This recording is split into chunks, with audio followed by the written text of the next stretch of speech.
انت هتغير مفهومك تماما عن الفيديو اديتنج النهارده. انا جايب لك اسرار في كاب كات محدش يعرفها. بصراحه كاب كات عامله شويه ذكاء اصطناعي على كاب كات بي سي بتاعها، فعلا مبهره وبتخلي الايديتنج فعلا سهل وبسيط جدا جدا. عشان ما اطولش عليك، اتفرج على المقطع اللي جاي ده وارجع لي تاني.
احنا في الفيديو ده هنتكلم عن حاجة مهمة جدا، ألا وهي ايه هو الذكاء الاصطناعي على كاب كات بي سي، وازاي نستخدمه بطريقة صحيحة وسهلة عشان الناس تتفرج على الفيديو بتاعك ويقولوا لا انا ممكن اتفرج على الفيديو ده، الفيديو مش ممل. ازاي بقى نعمل كده؟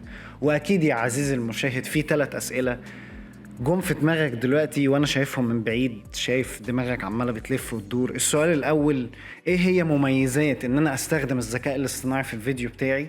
تاني حاجة، هل هو سهل ان انا اعدل عليه في الفيديو بتاعي؟ وتالت حاجة، هل هو مناسب للمبتدئين ولا المحترفين بس، واحنا نطلع بره خالص وما نقفل البرنامج او نعمل له شيفت ديليت من على اللابتوب بتاعنا او البي سي بتاعنا؟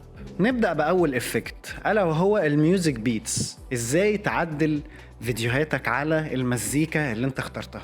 دايما بنشوف الفيديوهات اللي بتكون متظبطة على حسب المزيكا شكلها احسن من الفيديوهات اللي محطوطة المزيكا كده وخلاص على التايم لاين وخلاص. ازاي بقى نعمل كده بأسهل طريقة وباستخدام الذكاء الاصطناعي؟ جاوب، ها ما بتجاوبش ليه؟ بص يا عزيزي المشاهد، هفرجك دلوقتي على فيديوهين، انت اختار لي فيهم واحد عجبك. واحد انا عملت كل الكاتس على البيت بالظبط، والتاني ما عملتش كات على البيت. البيت ده اللي هو المزيكا، وكل بيت بعمل كات للفيديو على حسب المزيكا اللي عندك. عايزك تختار واحد فيهم وتقول لي مين شكله احسن.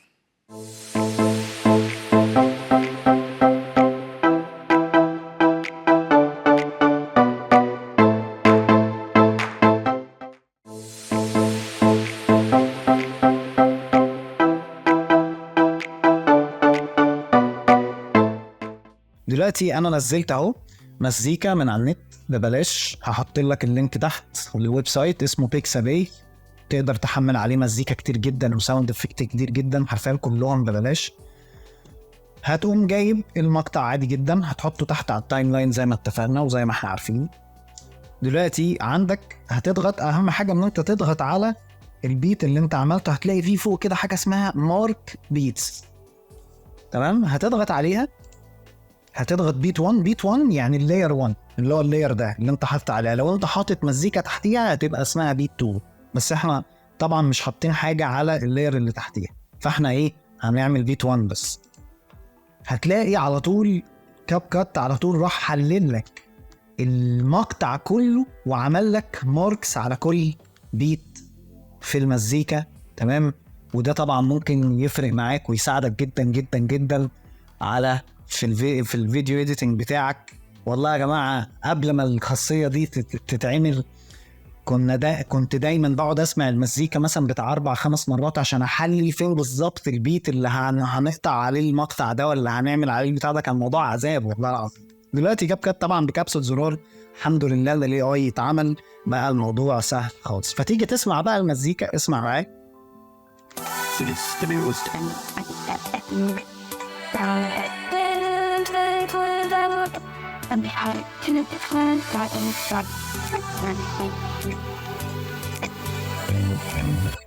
خاصية جامدة جدا صح؟ والله فعلا خاصية فعلا من اجمل الخاصيات اللي ممكن تتعمل، بدل ما تقعد تسمع المزيكا وتوجع دماغ. خلاص بقى في اي حللك الموضوع ده كله بكبسة زرار.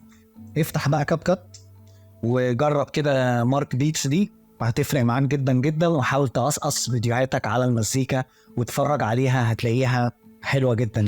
الافكت التاني الا وهو الهوريزونتال اوبننج افكت. ايه هو الهوريزونتال اوبننج افكت؟ الاداه دي بتساعد الفيديو يفتح افقيا بشكل سلس وانسيابي كده. لو انت بتصور صور غروب ولا حاجه وعايز تعمل الافكت ده، هيطلع شكله مبهر جدا جدا جدا. والافكت ده فعلا من احسن الافكتات اللي انا شايفها، اللي هو اوبننج كسينمائيا. لو عايز تبتدي حاجه سينمائيه او افكت سينمائي، الافكت ده ليك وهيساعدك جدا جدا.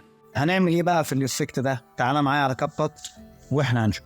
دلوقتي احنا على البيزكس نمسح عليه، نعمل لك بقى واحده من جديد خالص يعني، تمام؟ نعمل نون اهو. احنا كده ايه في البدايه اهو، تمام؟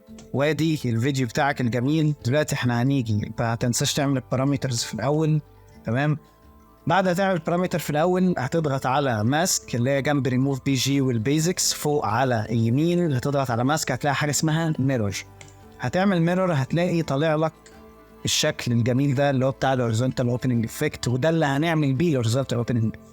عايز بقى تفتح يا عزيزي المشاهد الافكت لحد هنا مثلا براحتك، لحد هنا برضو براحتك، لحد هنا برضو براحتك، دي حاجه ترجع لك. بس طبعا ما يعني تفتحهاش لهنا، يعني خليك ذكي شويه، تمام؟ فايه لحد هنا مثلا كويس، تمام؟ احنا هنفتحه بالمنظر ده لحد هنا كده خلاص. فدلوقتي اللي هنعمله ايه؟ هنقفل البتاع ده للاخر خالص، هنعمل كي فريم على البوزيشن، تمام؟ والسايز حلو. هنعد 20 فريم، تضغط شيفت سهم يمين 1 2، هتلاقي على طول مشالك كي فريمز. هتضغط على الجزء اللي تحت هتلاقيه بيفتح اهو. هنفتحه مثلا لحد هنا زي ما اتفقنا، وبعدين هنيجي نتفرج عليه الاول.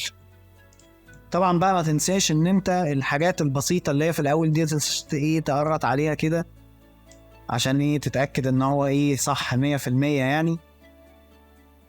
تعالى بقى نتفرج على اللي احنا عملناه ده، هتلاقي الافكت عامل كده. فلو انت بقى عزيزي المشاهد مسافر شرم وعندك في البلكونه بتاعت الاوضه في صوره غروب عايز تصورها وعايز توريها لاصحابك او لاهلك، استعمل الهوريزونتال اوبننج افكت. وشكرا جزيلا جدا على مشاهده الفيديو ده، ولا تنسى تسوي لايك وسبسكرايب اخوي، هيوصل لك كل فيديو جديد عن ازاي تعدل فيديوهاتك سينمائيا وتخلي منظرها يفتح النفس. وما تنساش ان انت تتفرج على الفيديو ده، بيعلمك افكت لطيف ممكن تستخدمه في فيديوهاتك. ومع السلامة.